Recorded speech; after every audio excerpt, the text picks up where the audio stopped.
em toda prova que vocês imaginarem, né? Que é a síndrome hipertensiva específica da gestação, que tem a sigla SHEG, que nós chamamos de SEG. Nas nomenclaturas passadas, né, vocês vão ver aí DEG, que é a doença hipertensiva específica da gestação. Mas na nova literatura, tudo vocês vão encontrar SEG, tá? Que é a síndrome hipertensiva específica da gestação. Então, gente, ela tem várias classificações, tá? Primeira coisa, antes de eu falar o que ela é, ela é classificada como hipertensão arterial crônica, é aquela onde a pessoa já tinha um quadro hipertensivo antes da gestação. Quando a hipertensão gestacional, ou seja, que ela foi descoberta, né, ou adquiriu ali na hipertensão gestacional, aonde vocês vão caracterizar a pré-eclâmpsia sobreposta, a eclâmpsia e a síndrome HELPER. Então, ela tem várias classificações e com o passar dos dias, quando vocês vão estudando, vocês vão entender o que é cada uma dessas daí, tá? Então, gente, a hipertensão, ela é após 20 semanas ou com pelo menos um desses itens, né, que vocês são encontrados ali na parte laboratorial. Quando ela tem uma proteinúria maior que 300 miligramas em 24 horas ou uma relação proteína-creatina maior ou igual a 0,3, tá? Ou seja, ela é uma hipertensão, uma hipertensão gestacional, quando ela é descoberta após as 20 semanas. Ou também, gente, ela pode ser na ausência de proteinúria, por exemplo, plaquetas menor que 100 mil, creatina maior que 1,1, TGO e TGP, vocês vão ver que vai estar elevado. Quando a paciente pode ter sim ou não, né, um quadro de edema agudo de pulmão, alguns quadros de neurológico persistente, ou um quadro de crescimento intrauterino restrito, e ainda com um Doppler alterado. Então, gente, vocês vão ver que no decorrer, né, do diagnóstico, vocês vão ver que ela adquiriu após as 20 semanas. Então, a síndrome hipertensiva específica da gestação, né, que é a SEG, ela comete em torno de 5 a 10% das gestações. E uma das maiores causas de morte materna do Brasil, ela vem sendo destacada e sempre foi, e principalmente Norte e Nordeste, tá? Por que Norte e Nordeste, né? Porque devido ao precária, né? A questão precária do pré-natal. Então, por isso que a gente bate muito no pré-natal de baixo risco, no pré-natal de alto risco, e onde tem essas patologias, e que a síndrome hipertensiva ela é muito destacada nisso, porque se você não souber, você como médico, resolver um quadro hipertensivo na gestação, vocês vão ter problema, vocês vão passar vergonha numa emergência ali, onde vocês como clínico, se chega uma grávida, vocês têm que pelo menos estabilizar para poder chamar às vezes o obstetra, tá? Então, e outra coisa, por isso que cai tanto em prova. Por quê? Porque ela é uma das causas de morte materna no Brasil. E é importante destacar, gente, que ela tem um maior risco em primigestas, em gestações múltiplas e doenças crônicas. Então, quando você pega uma paciente, né, ali no quadro inicial, né, primeira gestação, ou realmente ela já teve muitas e muitas gravidezes, ou como ela já tem, às vezes, um quadro crônico, por exemplo, de obesidade, algumas doenças crônicas, né? Uma parte metabólica envolvida, então você tem que investigar para um quadro de hipertensão gestacional. Quais são esses fatores de risco, né? É como eu falei para vocês, primipaternidade, ou seja, quando elas têm a primeira gestação, tá? Aí vocês vão falar, por que, doutora, primigesta, né? Porque aí quando a paciente, gente, ela é primigesta, o corpo ele está em adaptação. E essa adaptação, né, da parte imunológica da paciente, principalmente são fatores imunológicos. Por isso que elas são mais prejudicadas. Por isso que vocês vão ver muito em relação a isso. Quando a idade materna, por exemplo, quando é menor que 18 anos ou quando ela tem maior de 40 anos. Quando ela tem menor de 40 anos, como eu falei para vocês agora, ela está mais envolvida com a parte da parte imunológica da paciente. Quando ela está com mais de 40 anos, entra a parte mais o quê? Metabólica. Por exemplo, obesidade, diabetes, doença renal, trombofilias, múltiplas gestações, né, gente? Imagina, gestação múltipla, quando a gente fala, é ali onde tem o quê? Gemelaridade, história familiar, né? Por exemplo, quando você vai fazer a anamnese da paciente, você tem que perguntar: tem história na família de diabetes, pressão alta, ou que a mãe teve o quadro de pré-eclâmpsia? Ela vai relatar alguma coisa, tá bom? Ou história familiar, por exemplo, que eu falo assim, da tia, da irmã, da avó, tá? Ou até mesmo um parentesco bem próximo, como eu falei para vocês, a mãe dela. E aí, gente, a gente vai entrar agora no conceito. Por que que ocorre? Por que será que essa pressão ela aumenta? Será que é de repente? Então, ela quando ela ocorre é o momento que aonde ela mostrou a causa, né? Mas isso às vezes já vem dias ali ocorrendo uma alteração e é onde a gente entra com a parte da fisiologia. Essa parte da fisiologia, gente, eu queria que vocês prestassem um pouquinho de atenção nisso, porque tem provas que perguntam exatamente como é que ocorre a fisiologia da síndrome hipertensiva da gestação. Então, assim, eu fiz aqui, eu ia colocar mais setinhas, mas o slide ia ficar muito, muito fechado. Eu ia colocar desenho, tudo, mas eu queria que eu fosse falando e vocês entendendo. Porque quando vocês entendem, vocês colocam isso, vocês gravam. E aí, quando cair em prova, vocês vão lembrar o que eu estou falando. Então, gente, a fisiologia da síndrome hipertensiva da gestação, a primeira coisa que ocorre é uma alteração no defeito da remodelação das artérias uterinas. Imagina, as artérias uterinas, ela começa a ter o quê? Um defeito ali na remodelação, causando uma alteração placentária, né, onde vai haver um comprometimento da placenta, e esse comprometimento ele vai aumentando ali na remodelação daquelas artérias uterinas. Com o passar dos dias, ele pode levar a um quadro de isquemia placentária, aonde vai ter liberação de fatores antiangiogênicos. Quem são esses fatores? São os fatores dos receptores tirosina-quinase, que dado como a sigla SFLT1, então esses aí são os receptores da tirosina-quinase e as citocinas pró-inflamatórias. Então essa liberação desses fatores antiangiogênicos, eles vão levar a um quadro de disfunção endotelial sistêmica, levando o quê? Um comprometimento vascular, ou seja, levando um quadro de vasoconstrição. Quando tem vasoconstrição, vai ter um aumento da hipertensão. É aí onde vocês vão verificar a pressão dessa paciente, ela vai estar o quê? Alterada.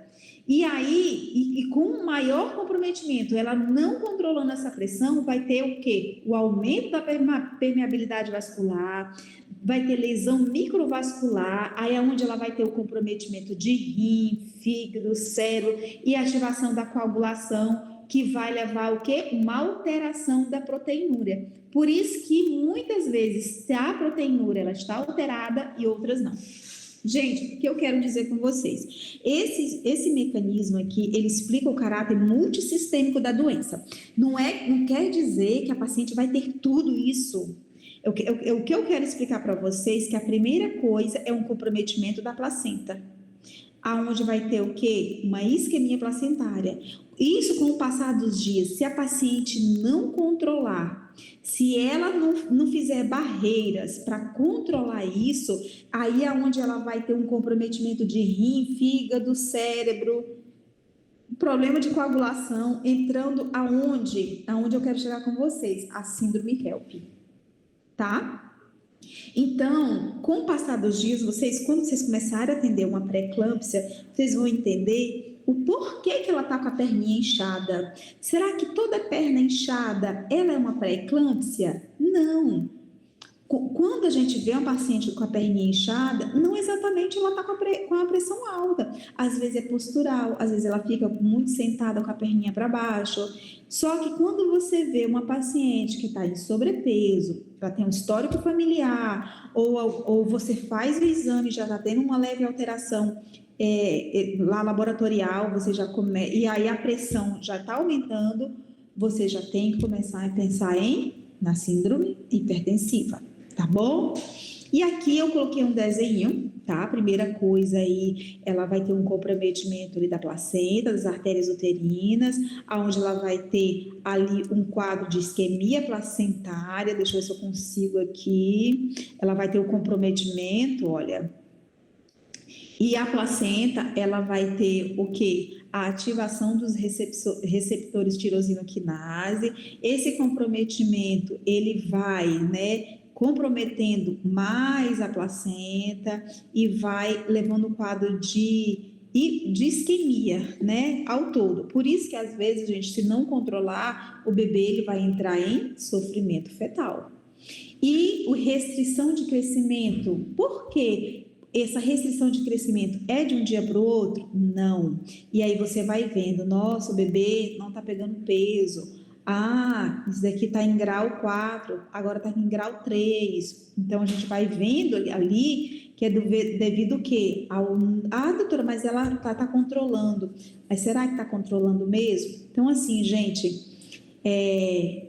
quanto maior a gravidade, maior o comprometimento tanto dos órgãos da placenta, como dos órgãos também, principalmente rim e fígado da paciente, tá? Então, qual é a avaliação diagnóstica que a gente vai pedir? Quais são os exames? Chegou a paciente, ao suspeitar essa hipertensão, né, maior que 20 semanas, a gente deve solicitar o quê? Hemograma, para a gente ver principalmente plaquetas e hemólise. A gente vai pedir o que para dar função renal? Ureia e creatinina. A gente vai ver o que? Eletrólitos, urina, proteinúria de 24 horas, que a gente vai ver a relação proteína-creatinina, TGO, TGP, DHL, que é a desidrogenase lática. O ácido úrico pode auxiliar para que estratificação da gravidade daquele bebê. Para que a gente pede? Para ver, gente, em outras palavras, para ver se o ácido úrico está aumentado, a gente vai ver o quê? O comportamento está alto. Por quê? Porque o bebê ele pode estar em sofrimento fetal, um sofrimento crônico, e aí você tem que investigar se vai fazer corticoide, se vai interromper, se não vai. Alguém quer perguntar? Mas a gente, quem for aí quiser conversar, pode conversar. E aí, então, você já está o quê? Suspeitando da paciente, você já pediu os exames, né, laboratoriais, todinho aí para ver investigação. Vocês vão monitorar o quê? O bebê. A gente vai pedir cardiotocografia, que vocês vão ver isso lá no HGA, vocês vão cansar, vocês vão até saber colocar o cardiotoco daqui a uns dias, tá bom?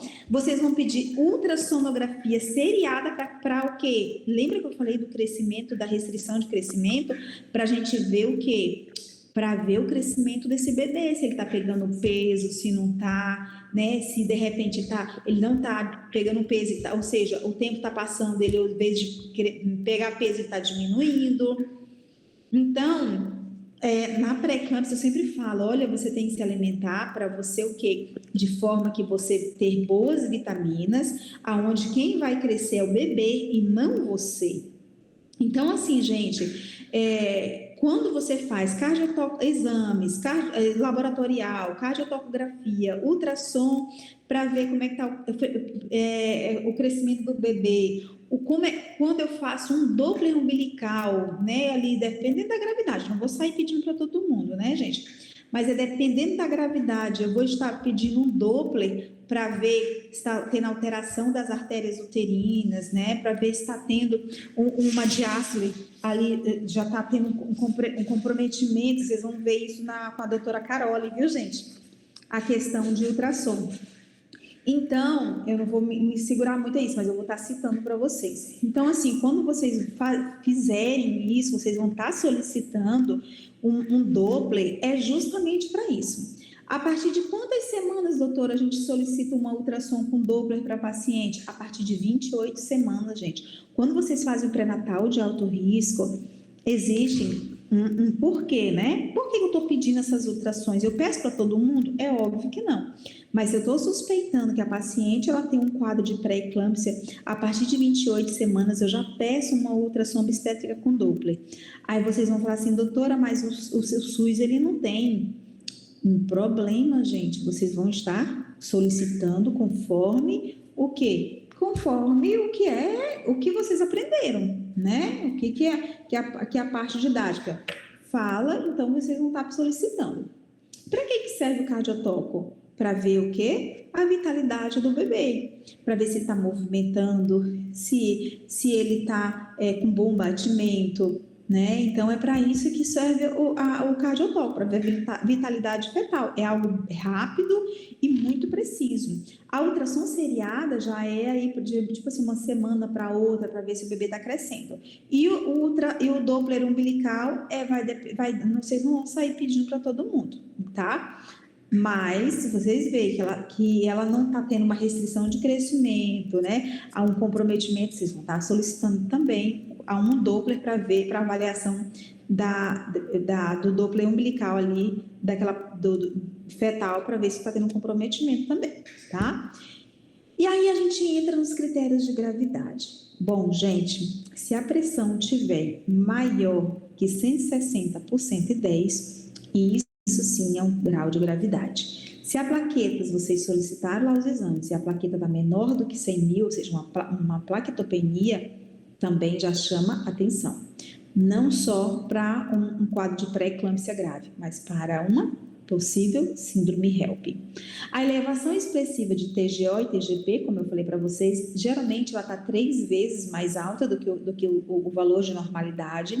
A creatinina, ela pode também estar alterada, que é a função renal da paciente de 1,1. Ela pode também estar desenvolvendo, né, tem que ter muito cuidado em relação a isso, um edema agudo de pulmão.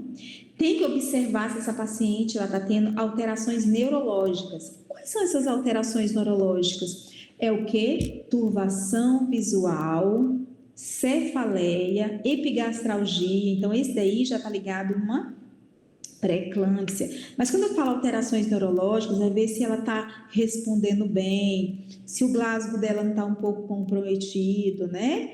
Dor no hipocôndrio direito, ou de repente ela veio o exame e está com uma restrição de crescimento grave.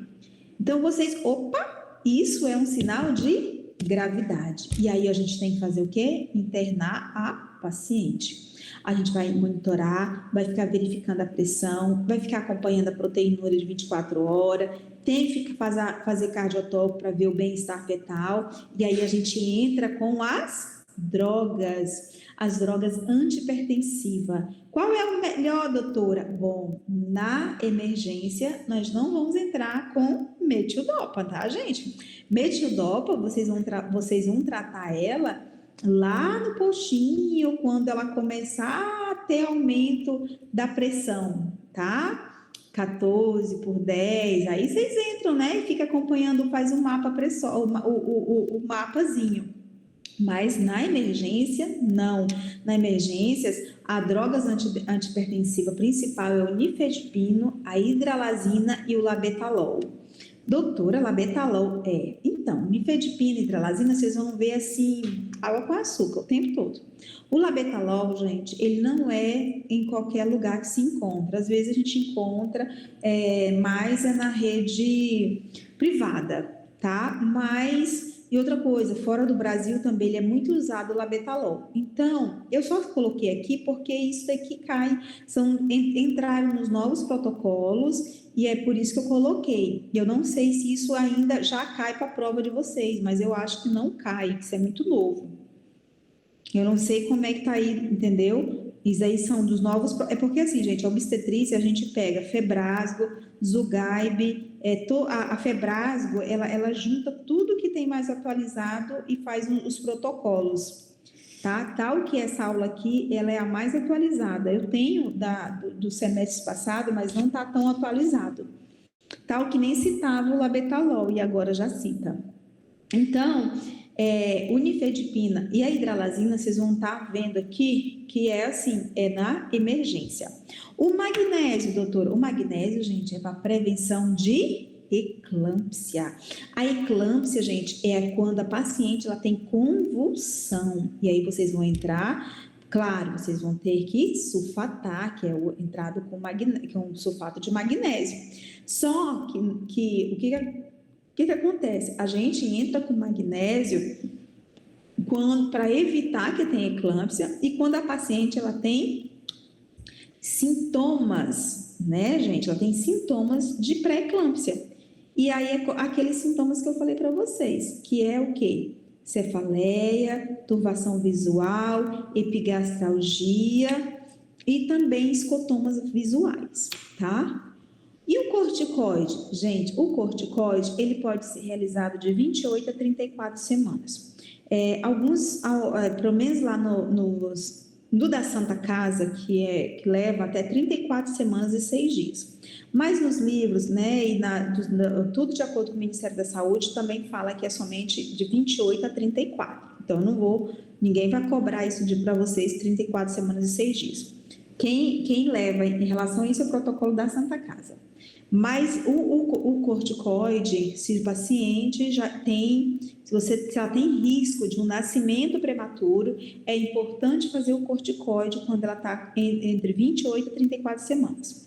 E é claro, vocês vão avaliar o momento certo do parto, rapidinho. Então, aí a paciente chega para vocês, a primeira coisa que ela vai falar assim, doutora, a data minha provável do parto é quando? Aí você fala, não, é lá para março. Gente, na pré-eclâmpsia, vocês no pré-natal de alto risco, quando ela tem uma comorbidade, vocês não falam para ela a data provável de parto.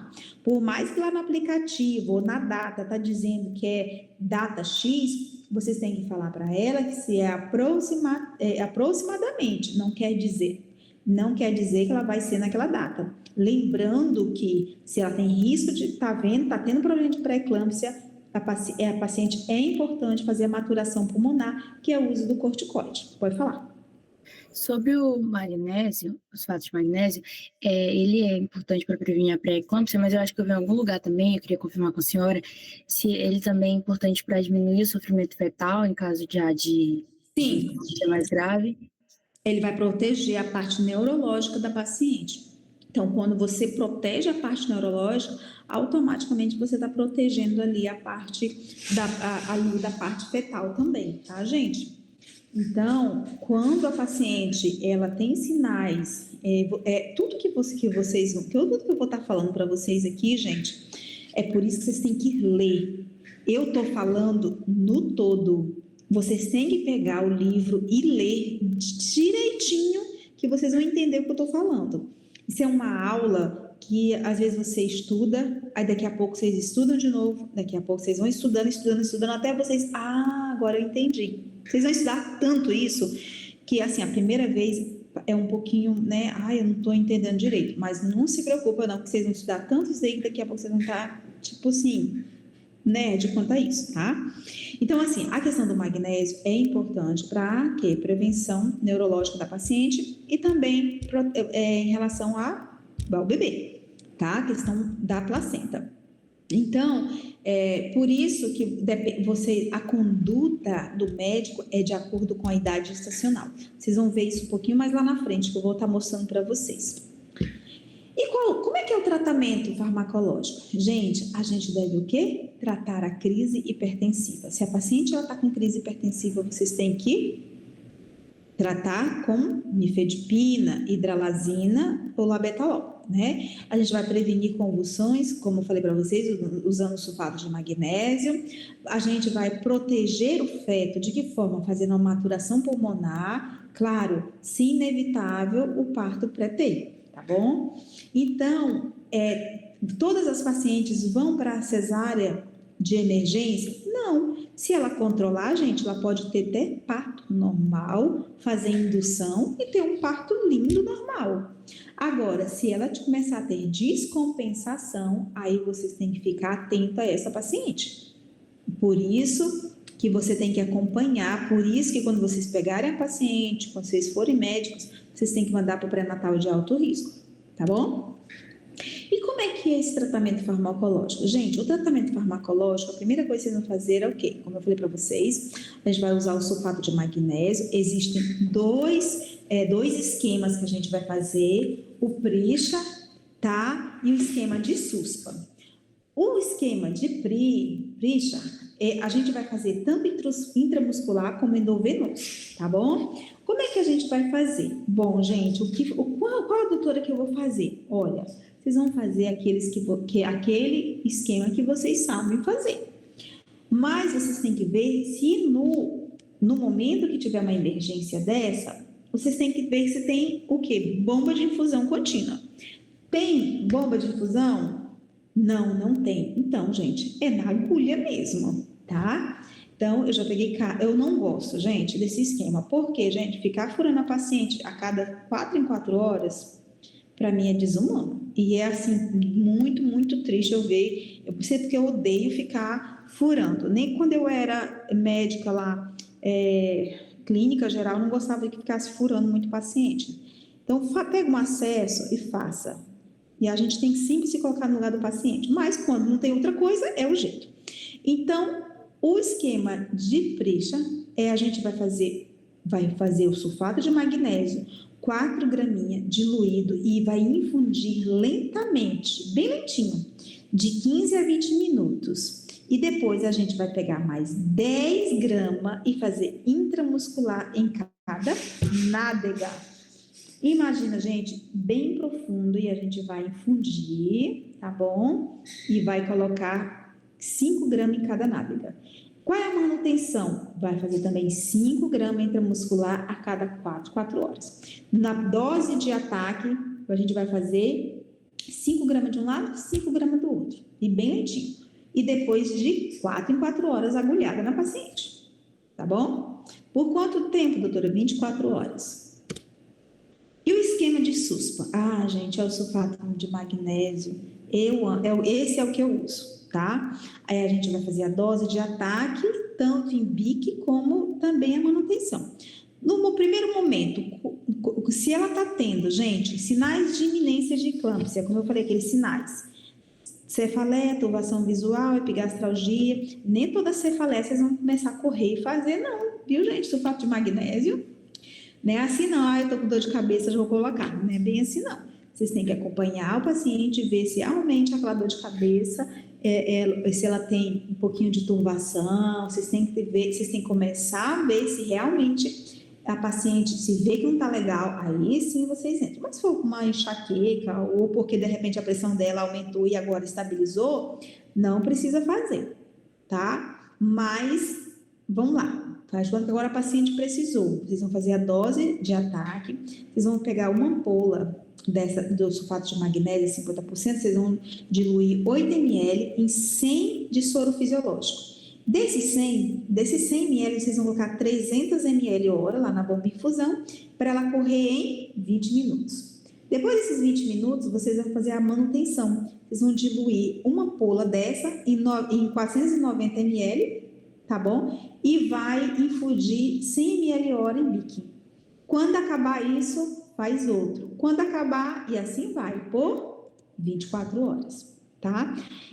Lembrando que vocês têm que colocar isso em prontuário. Vocês não estão ali o tempo todo com o paciente, mas vocês têm que pedir para a equipe observar se ela tem os reflexos patelar, Se a frequência respiratória, vocês têm que ficar olhando. Se está com 16 incursões, o maior, né, que 16 incursões por minuto. E a diurese, ela tem que estar sondada. Se ela está o quê? Com maior que 25 ml hora de diurese. Por quê, gente? Isso é importante. Vai lá, pega qualquer coisa, bate no joelho dela para ver se ela está com reflexo patelar, se está presente. Tem que ficar vendo o Glasgow dessa paciente, tá, gente? A respiração dela, olha direitinho. Por quê? Porque se ela estiver dando alteração, ela está anúrica, faz com que ela está anúrica. Vocês têm que pensar o quê? Que ela pode estar tendo toxicidade pelo sulfato de magnésio. Aí vocês vão pegar, gente, vocês vão pegar um gluconato de cálcio, que é super tranquilo, vocês vão pegar uma ampola de 10 ml e vai infundir lentamente e vai suspender o sulfato de magnésio. E vocês vão fazer imediatamente o gluconato e suspender, então, e esperar agora ela reagir melhor, tá bom? E último caso, doutora, não está reagindo, está piorando, vocês têm que levar para a cesariana de emergência. Gente, qual é o manejo? A manejo, gente, da pré-eclâmpsia, ela pode ser com gravidade ou sem gravidade, certo? Quando ela é de gravidade, quando ela é menor de gravidade, né, ou quando ela não tem disfunção orgânica, ela é menor que 160 por 110. Agora, o que a gente tem? Ah, doutora, deu menor que 160 por 110. A gente vai investigar a parte laboratorial dessa paciente, a gente vai fazer acompanhamento da vitalidade fetal, tanto com cardiotoco como ultrassom, certo? A gente vai fazer esse manejo de expectante pelo menos até ela chegar até as 37 semanas. Tá bom? Isso se a paciente estiver estável, se tiver com a parte tanto da vitalidade como materna estiver tudo bem, aí sim você como médico, vocês vão levar até 37 semanas. Se ela estiver tendo mais que 160, tipo 17, ela não está tendo mesmo tomando medicação, ela está tendo problema com a pressão, aí vocês vão antecipar o parto dela, tá bom? E qual é o manejo de decisão obstétrica? Gente, a pré-eclâmpsia, com sinais de gravidade, vocês têm que entrar o quê? 160 por 110, você verificar se ela está tendo disfunção orgânica, alterações laboratoriais importantes, está tendo sofrimento fetal, vocês vão internar, estabilizar, entrar com sulfato de magnésio e avaliação para resolução da gestação. O parto, gente, ele é indicado, infelizmente, maior que 34 semanas, ou a qualquer momento, até antes, se estiver tendo risco materno, ou se vocês fizerem ultrassom e estiver dando sofrimento fetal, vocês têm que resolver isso antes mesmo, tá bom, gente? É uma emergência, nós estamos falando de emergência obstétrica, que é a síndrome hipertensiva na gestação. E o antihipertensivo para a crise hipertensiva? Qual a gente vai reduzir o risco? Para quê? De AVC. Para que a gente vai fazer o sulfato? Para que a gente vai fazer o nifedipina? E para que vai fazer a hidralazina? Para reduzir o risco de um acidente vascular cerebral nessa paciente, tá? Eu já peguei casos, gente, é chocante, assim, é uma coisa que você, é tenebroso. Ela simplesmente, a paciente tem uma convulsão na sua frente e não para mais. Ela só para quando morre e você faz tudo por aquela paciente. Olha a situação, gente. Eu nunca vou esquecer isso que aconteceu comigo. Então, assim, é uma crise, gente. Então assim, sabe? Outra coisa, você já imagina você verificar a pressão da paciente e em nenhum momento dá 14, 15, sempre 13,8, e ela convulsiona na sua frente até morrer. Olha a situação. Então, gente, quando vocês pegarem uma crise hipertensiva, vocês têm que manter pelo menos uma PreA menor que 160, sem hipotensão materna. Vocês têm que ter cuidado, porque também vocês têm que ficar verificando, ver também se o aparelho que vocês estão verificando está correto. Quantas vezes eu pedi para trocar o aparelho? E aí vocês vão entrar com hidralazina. Gente, isso daqui vocês têm que ter de cor e salteado. A hidralazina, gente, vocês vão pegar uma ampola e vão diluir de 5 a 10 miligramas. Vocês vão pegar uma ampola e vai diluir em 19 ml de água destilada. E aí vocês vão pegar de 5 a 10 miligramas e vai o quê? Fazer bem lentinho. Quando for de 20 a 30 minutos, vocês repete, verifica se baixou. Se não baixou, faz novamente. Vocês podem fazer até 3 ciclos de 20 a 30 minutos, tá? Isso cai em prova. E aí vocês podem entrar com o nifedipina. Gente, o nifedipina, ele é sensacional. O nifedipina a gente usa tanto para crise hipertensiva na gravidez, como também para idoso. Então, isso daí vocês vão usar demais. O nifedipina, ele baixa rápido. O nifedipina de 10 miligramas, ou pode ser de 10 ou de 20 também, tá? Vocês vão ficar dando e vão ficar repetindo e de 20 a 30, 40 minutos. E claro, vocês não vão entupir a paciente, vocês vão ficar acompanhando ela e verificando a pressão. Não tenham medo. A manutenção, gente, também do nifedipino, vocês podem usar de 30 a 120 miligramas dia, conforme a resposta. De acordo com que ela for melhorando, você vai reajustando. Quantas vezes eu entrar de 8 a 8 horas, aí eu vejo, pronto. Ah, não vai precisar de 8 a 8 horas, vai precisar só de 12 em 12 horas, tá? Tem que ter cuidado também para vocês não encharcarem a paciente e ela chumbar. E aí, morrer de hipotensão, viu? O labetalol, eu só estou citando aqui, gente, porque ele está um dos protocolos, mas isso aqui não é utilizado muito na rede pública, tá? Eu só estou citando porque ele existe. Mas ele é contraindicado, tem que ter cuidado quando a paciente é asmática, quando ela tem bradicardia ou alguma insuficiência cardíaca, ele é contraindicado, tá? Mas na conduta prática, doutora, o que é que vocês fazem? Gente, as idades gestacionais específicas, por exemplo, maior que igual a 37 semanas, a gente deve resolver a gestação para reduzir risco materno. Então, por isso que quando vocês estiverem lá rodando, a partir de 37 semanas, vocês vão ver muito a gente indicando que a cesariana. De 34 a 37 semanas, gente, a gente só indica quando tem gravidade, quando tem grande probabilidade de indicar parto após estabilizar. Tipo, o paciente chegou, tendo sinais de sofrimento fetal ou restrição de crescimento, aí sim vocês têm que indicar menor que 37 semanas, aí vocês têm que indicar cesariana. Doutora, e quando tem menor que 34 semanas? Bom, gente, aí é quando tá tendo o quê? Um risco materno, quando o risco ali, tipo assim, ou tira, ou a mãe e o feto morre, tá? Então, vai muito da experiência do obstetra. Gente, ser obstetra não é para qualquer um, tá? Tem que fazer residência. Tem um pessoal aí que acho que faz uns dias aí, acompanha o serviço, já quer sair obstetra. Pelo amor de Deus, né? Bem corajoso, né? A pessoa dessa. E aí, vocês vão fazer o corticoide, né? Se der tempo, faz o corticoide, entra com magnésio, sulfato de magnésio, para neuroproteção indicado.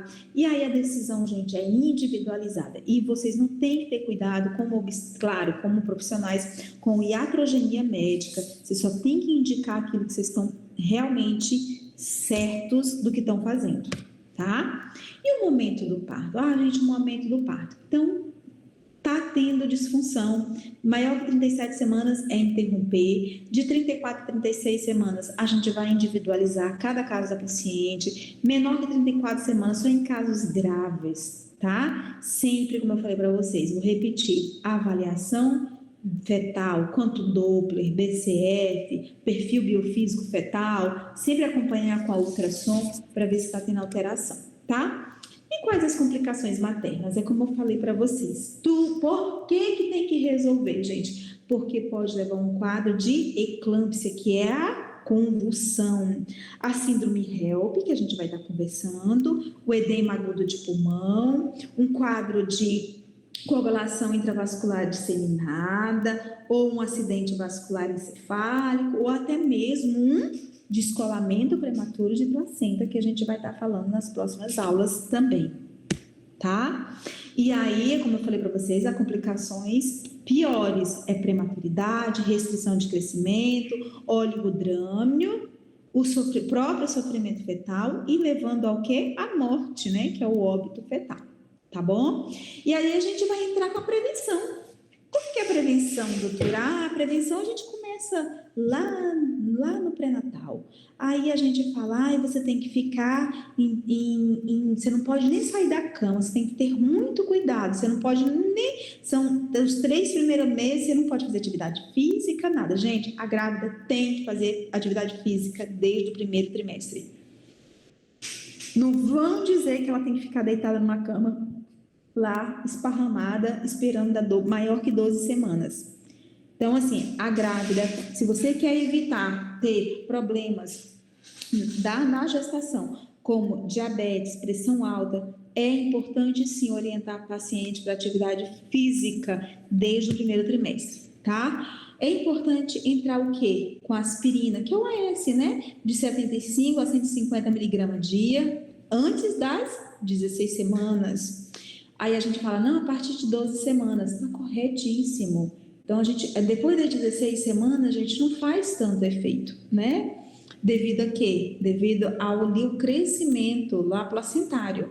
O cálcio é de 1 a 1,5 grama dia em dieta pobre em cálcio. Você vai estar entrando cálcio, uma porrada de cálcio para todo mundo? Isso tem sido, gente, um dos grandes debates ultimamente.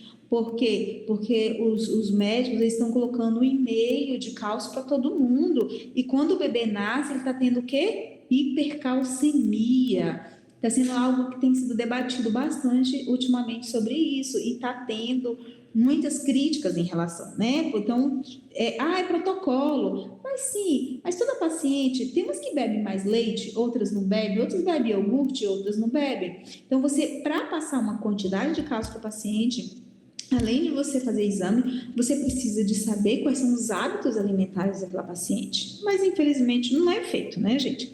Aí eu tenho que fazer o quê?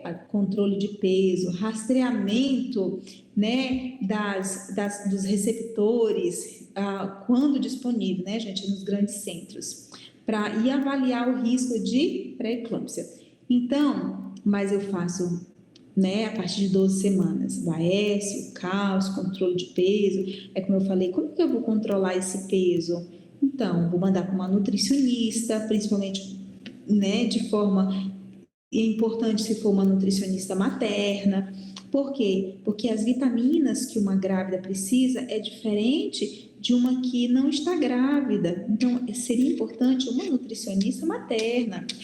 E aí a gente vai fazer o equilíbrio, né? Ali para aquela paciente, para não desenvolver ou para não ter riscos maiores. Gente, eu falei aqui de forma mais sucinta, eu falei mais voltada para a emergência. Vocês vão estar estudando aí, e eu posso estar falando, eu vou estar até citando para vocês, se vocês deixarem, já é 8h30. Eu vou pegar o meu slide e eu vou estar mostrando para vocês como é que é o tratamento ali no dia a dia de uma pré-eclâmpsia. Mas quando vocês vão estudar sobre a pré-eclâmpsia, vocês falam assim, gente, que doença é essa? Gente, é uma doença placentária. A doença, ela está onde? Na placenta. Então, doutora, se eu arrancar a placenta, resolve tudo, gente. A doença da pré-eclâmpsia, gente, é a placenta. Lembra que eu falei para vocês que tudo começa na placenta, nas artérias uterinas? Então, quando eu tiro a placenta, tudo começa a reestabilizar a parte da paciente, né? A gente viu também que os receptores tirosina quinase, eles vão estar o quê? Aumentados, eles têm um papel central, né? O diagnóstico clínico que você vai estar fazendo na paciente, ele é tanto clínico como laboratorial. Vocês vão estar avaliando o paciente ao mesmo tempo pedindo laboratório. O critério de gravidade é que vai definir se ela vai para cesárea, se ela vai ter alta ou não. O magnésio, quando eu falo que salva vidas, é porque salva tanto da paciente como do bebê. E o parto é o tratamento que definitivo, tá bom, gente? onde quando eu falo que o parto é quando, por quê? Porque quando eu tiro a placenta. Eu vou sair indicando cesárea para todo mundo? É óbvio que não. Então, quando vocês, essa aula aqui, por que eu dei logo a parte da emergência? Porque eu achava que vocês iriam estar comigo no HGA, né? E aí, infelizmente, vocês vão pegar uma ampola. Uma ampola tem 1 ml. Esse 1 ml vocês vão diluir para uma ampola. Vocês vão diluir para... Desculpa, vocês vão pegar uma ampola que tem 1 ml, vocês vão diluir para 19 ml de água destilada. Desses, aí vocês vão ter 20, certo? Desses 20, vocês vão pegar somente 5 ml e vocês vão aplicar. Aí vocês esperam de 20 a 30 minutos. Não baixou, mais 5. Aí espera. Não melhorou, mais 5. Não melhorou, mais 5. Tá bom? Entendi. Obrigada. Rapidinho.